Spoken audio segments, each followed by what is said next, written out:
Welcome back, everyone. As you can see, I'm here with my best buddy Royce, and boy, do we ever have a story to share with you. I know it's been a minute since I've been on the channel, and there's good reason for it. This video may actually be the most important video I've done in a really long time, and I think this is going to possibly help a lot of people and a lot of pets out there.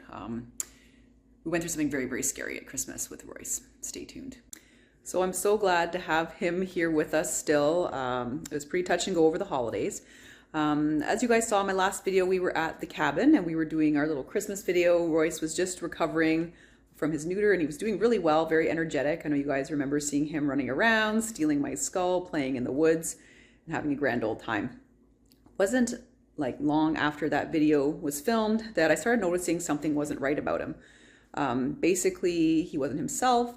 He had stopped eating and his tummy was really upset. He was probably out every hour throughout the night for a couple of days having bad diarrhea, and he started going pee every hour as well and asking to go out, and that's not like him at all. Like he's I mean, even though the whole thing was really well house trained and he was getting me up all night long to take him out. So I thought something is really wrong, and then I was kind of feeling his body and I was noticing that my gosh, it feels like he's lost a lot of weight. He was weighed at his neuter. He's about 79 pounds, usually around 80-ish. But he started to feel really bony, a huge lack of muscle on his body. He started feeling like a cancer patient, very skeletal in nature. He could feel all the prominences on his bones. Something was really wrong. I started getting really scared. One day we were out on a walk with our friends, and Royce went to the bathroom, and thank goodness there was snow because it looked like his pee was bloody. And basically his pee started getting worse and worse and worse, and there was lots of blood in there. So right away went into the vet, and we did some blood work and some urine tests, and he got some x-rays. And yeah, he started going downhill really fast. He'd actually, on that appointment, he weighed 74 pounds. Like he went from 79 pounds 3 weeks prior to 74 pounds. That's crazy. And he had a really good appetite up until the last couple of days where he wasn't eating well and up all night long. So the diagnosis was blastomycosis. Big word, and it is a scary word. That is, basically from his urine test and his blood work and his x-rays, he had fungus in his body, and that was causing these symptoms. So the fungus was detected in his pee, and unfortunately in his lungs. So I've got all the receipts for you guys. You guys can see what his x-rays look like here. And you can take a look there. You can see these little white, little white balls in his lungs. And that is fungus with inflammation around it and those little tiny balls. Very, very scary diagnosis, guys. I can't tell you how terrified I was to know that that's what he had. He's a typical kind of dog that gets it, under 5 years old, young, active, intact male at the time. Dog that likes to dig in the dirt, so where would he get something like this? Well, unfortunately, it's typically, from the soil, and rotting, decaying leaves and wood. The fungus sort of sets up shop, and there's this mycelial layer, kind of like the roots, as it were, in there. And these little parts of the roots called mycelium that are called conidia. And those are the things that, when a dog is digging or doing whatever, a person's digging for that matter, that stuff goes in the air.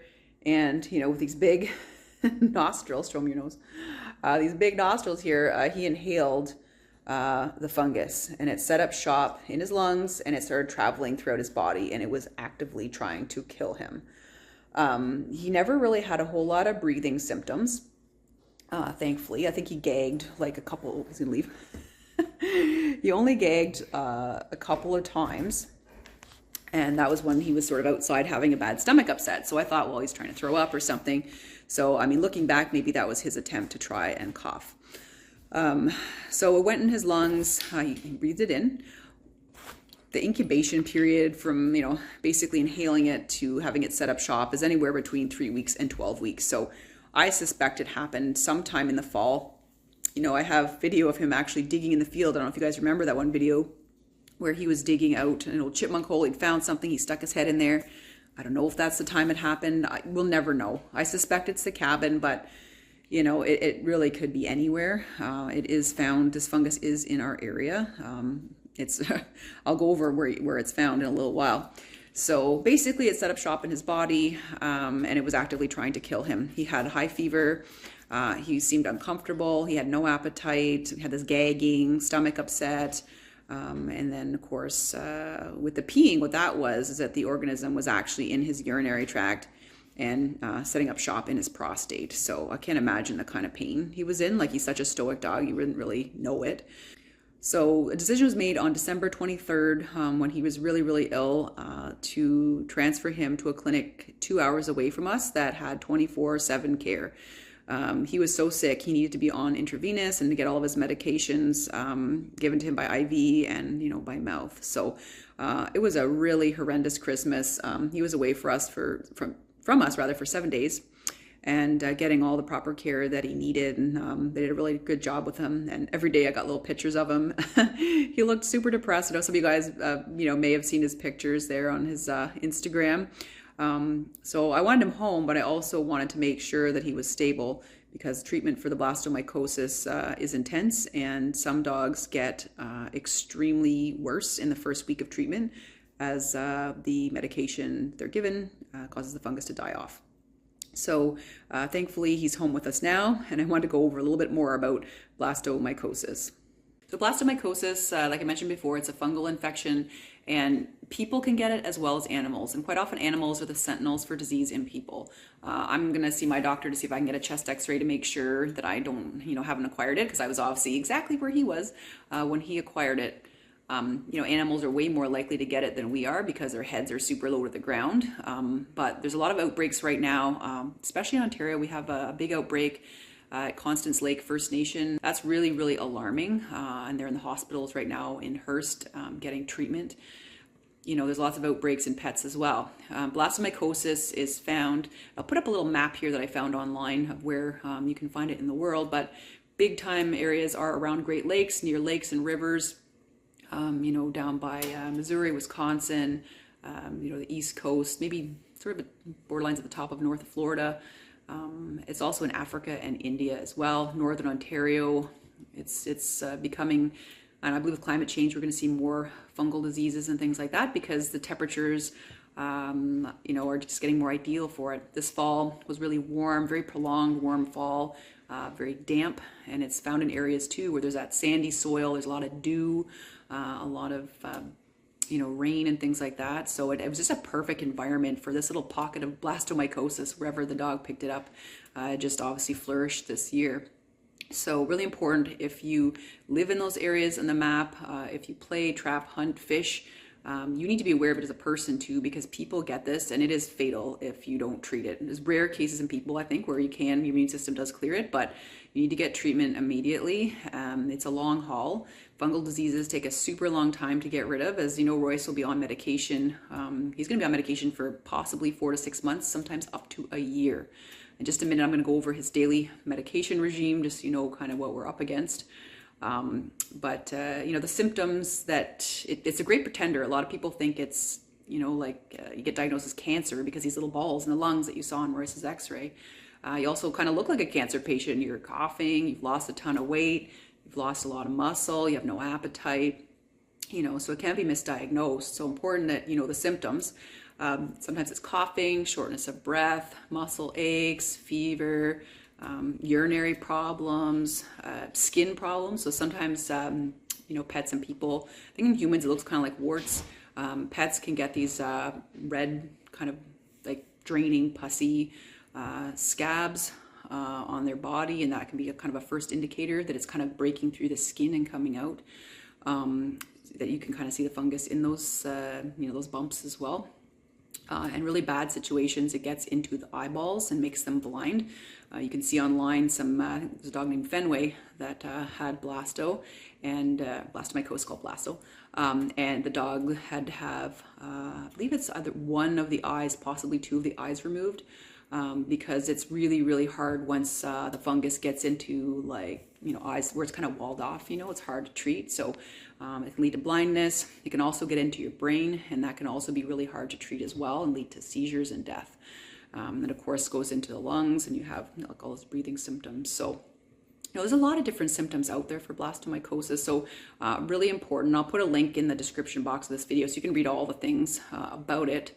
But it is a killer, and it needs to be detected early and treated really aggressively, or you could, your pet could die, with it. If you live in the Southwest US, another fungal disease to be aware of is called valley fever, and that's another thing that you can get by breathing in spores, and it kind of sets up shop in the lungs as well. So another one to look up if you are in the Southwest US or you travel down there, you can acquire that disease. Now, these fungal diseases are really rare. I'm not trying to scare you that it's just everyone's going to get it, it's the new COVID or something. It's not. It's super rare, but I find there's some years that it seems like, you hear about it more. Like you can hear about it in the news now with the cases up in Northern Ontario and my own dog getting it. So I think the conditions everywhere were ripe for it this year. And there's like little outbreaks. One thing about blastomycosis, it's not contagious to people, and it's not contagious like the dog to people or the cat to people. Cat's pretty rare to get it, but dogs to people, like really no risk of transmission. I think I read online there was one situation where somebody was badly bitten by a dog that had it, and then they got the infection. But just to handle them and stuff like that, it's no risk to me. The risk is actually that he and I were probably in the same part of the property. Maybe, I don't know, if I was digging a hole and he caught it, or I don't know, or if I was beside him and he was digging out a chipmunk hole, any of the Canidia could have gotten in the air and I would have inhaled them too. So that would be the only way he and I would get infected together. It's not that he would cough on me and give it to me or something like that. So that makes it nice that he can still, now that he's home, he can still go see his doggy friends and have a nice time. I don't have to worry about him transmitting something to somebody else. Well, let's go over and take a look at the medications he's on right now to help him get rid of this nasty disease. All right, so we're just going to go over the daily medication regimen for Royce here. So this is just a general idea of what I have to get into him in a day. So it is quite labor intensive. So these are appetite stimulants. He gets these in the morning. He gets 2 of those. Blastomycosis can be painful. You can get just sore muscles and things like that. And when he had his prostate inflammation, he needed pain control. So he gets 4 of those a day. This one's called mirtazapine. That one's called gabapentin. Here's the big ticket item. This is what's doing the work. This is called Sporanox. He gets 3 of those a day, and he's going to be on these for many, many months. So at least 3 to 4 months. Some animals it's up to a year. I'm hoping we've caught this early enough and we don't have to go that long, but we'll find out. This right here, this is one of these here. This is actually misleading. This is the same thing. That's what it looks like in the packaging. It's called Baytril. He's on 2 of those a day. When he had his prostate inflammation, before we got, information back that it was not bacterial in nature, he had to be on Baytril. We only have 1 more week left of that, and figure we'll just finish it up to, not get drug resistant. So that's the Baytril. Got maybe 4 more days of that. This is for his stomach, prevent diarrhea. His tummy was really off, and because we're switching foods around so much, we want to make sure he doesn't have bad diarrhea again. So it's rolling everywhere. This one's called Tylosin, so he's on that. Over here, this is a dewormer. It's called Panicure. So he is on that for 2 weeks because they also were concerned he may have lungworm. Now we know it's blastomycosis, but he's in the woods, so we're going to finish that up. That's 2 weeks worth. And this is meloxicam. This is an anti-inflammatory. When he had day he was feeling really, really bad and high fever, I gave him some of that. So so right now we're not on that. We basically almost finished this up. This will wind up very soon. Hopefully the appetite stimulant we don't need for much longer. And I think we're going to I don't think he's that painful, so we'll kind of get down on those. The goal is basically just to, over time, just use these guys here, the Sporanox. So, yeah, it's been a long haul, and it can be hard to get pills into him. And if you have, pet on a lot of medication, I found this really, really helpful. I was so tired, I was messing up the prescription sometimes. So, I figured if I could split this up, I can kind of keep things in order, and I would do this once a day. So now that he's home, the nursing care really begins. As you saw, there's a lot of medications right there. And some of those medications, you know, and the disease itself makes him not want to eat very well. So I find the biggest struggle that people may not mention to you is that like their appetite can be bad, and it can be bad for a while. And especially that first week on treatment, first 10 days on treatment, they're all over the place with what they want to eat. So I've been working really hard to keep his calories up. You know, we'll go in the kitchen pretty soon. I'll show you what I do for him in terms of food, but you got to keep it interesting, frequent, small little portions of food, eating a diet really high in, you know, protein and fat right now. Not every pet can tolerate that, so I'm not saying to go do that, but because he lost so much weight, and he's tolerant of these high protein, high fat diets, that's what we're doing. So he's eating a really heavy fish-based diet right now, really high in omega fish oils for that anti-inflammatory effect of the fish oil. Because you know his body's just full of inflammation from this fungus right now, and I really need that to help dampen that down a little bit. So we're feeding a lot of fish, a lot of interesting type of treats, experimenting with different dry foods, and honestly, for the first week that he's home, I had to do a lot of assisted feeding, meaning that he would eat some of the calories on his own, but I also had to kind of make little meatballs of dog food and kind of poke it down his throat. He's really good about it, you know, and, you know, but it needs to go in. The medication that you saw there called Sporanox, that one has to be given with a high fat meal. So he gets that twice a day, and he has to have that food go in. And in the mornings, it's pretty rough for him. So he doesn't feel that great in the mornings sometimes. So I do have to assist him with his feeding, at least for the first small portion of food to get it down so I get the pill in there so it can absorb properly. So yeah, it's it's labor intensive taking care of these guys, but I'm happy to report as of today, and I got him back from the clinic, he was 71.8 pounds and he's now 75.4. And this is literally 9-10 days after getting him back. So he's actually pumping up the weight. I feel like we're getting ahead of the muscle loss. I can actually, I don't know, maybe it's in my head, but I can physically feel something going back on his body. Like I don't like these bones right here just do not like stick out like pointy, sharp little things that they did when he got back home. And he also has more strength. I found that when he got home, he was slipping and falling and staggering, and just, he was so weak and so tired. And now we have the, you know, we have his, you know, his stamina back a little bit. We have his strength back a little bit. So, and every day I take him to see one of his little dog friends, just for like maybe a light little play session, just something to kind of up his mood and something to gain his condition back again. So let's head in the kitchen now, and I'm going to show you how I feed him on a daily basis. At all times, he has a little snack bowl, so lots of different things here, frozen yogurt, non-frozen yogurt in a little ice cream cup, Cheerios, some cod skins, and some dried salmon. You can pick at this all day. And of course, he always has dog food out. This is like a fish-based diet. He has some diet sensitivities, so we've been sticking away from chicken and beef, and he's been nibbling at a fish-based diet over the last several days and loving it. And some of the things I use to assist his feeding in the morning are as canned food. It's easy to make little meatballs and give them to him. So I found ones that are really high calorie. This one's the Nutrient Sub-Zero, and this is the fish-based one. It's like super high in calorie. I think it's 400 calories. One of these little cans, 400 calories. He needs about, I don't know, 1800 calories a day. So that's a lot to get in. So he eats a lot on his own now, but in the beginning I was helping him with this. And there's this one, the limited ingredient fish and potato. That's only because he tolerates fish better than anything. And that one, you know, you can go see all the ingredients and stuff in there.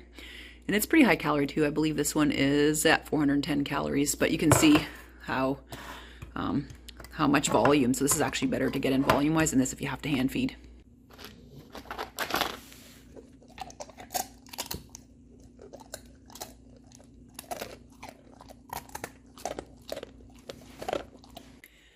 My Christmas tree behind me that I never got around to decorating this year. This is from the cabin. On that last visit, I got that one. So yeah, so unfortunately with blastomycosis, there's really no way to prevent it. There's no vaccine. There's no, you know, nothing you can do to prevent it. You can't treat your soil to get rid of it. You'll probably never honestly be able to find out where, you know, you got it. Well, we'll never know where Royce caught it. Like it was probably somewhere at the cabin, being honest with his behavior, but I don't know for sure. Because we frequent a lot of waterways and organic soil, like who knows, right? So I can't live my life being absolutely paranoid. But I certainly won't be letting him dig any holes, just because I don't know where we could hit into it again. But even without that behavior, you know, I don't know, he could still get it, you know. And, you know, I mentioned earlier that it's typically these young, intact, under 5-year-old males, but it can really be any kind of dog, female, male, spayed, neutered, intact. You know, don't say, oh, because my pet doesn't fit that, you know, demographic, it's not gonna be the case, you know what I mean? So just be really careful. I guess all you can really do is arm yourself with information to know about it, and to just, you know, advocate if you have an inkling this could be something that's going on, to have yourself or your pet checked for it if you know it's a high suspicion as what's going on and you live in these areas where blastomycosis is found. So I hope this video helps you guys out. It's been a while since I've been on here because I've just, as you can see, it's quite a day to try to get Royce feeling better, and he's getting there. We're getting there every day, but we're going to be at this for many months, and I'll keep you updated on our progress. You'll still see our adventures outside. I'm taking it pretty easy with him though. I don't want him to spend any unnecessary calories on, you know, staying warm or running around chasing me on the snowmobile or something like that. I know he wants to do it, but we got to get him feeling 100%, and he has to be taking in all of his calories and putting on the weight, and, you know, growing the hair back on his legs from his IV sites and on his belly from when they had to do some more tests and stuff. So you'll see us around doing our thing, but it might be a little bit more subdued as Royce recovers. Okay, so thanks so much for tuning in. If you guys have any questions, please put them down below in the comments. And I want to thank you guys for all your support during this time. It means a lot. I can feel all your energy and your good wishes coming towards us. So we thank you for that. All right, see you in the next video. Happy New Year. Take care.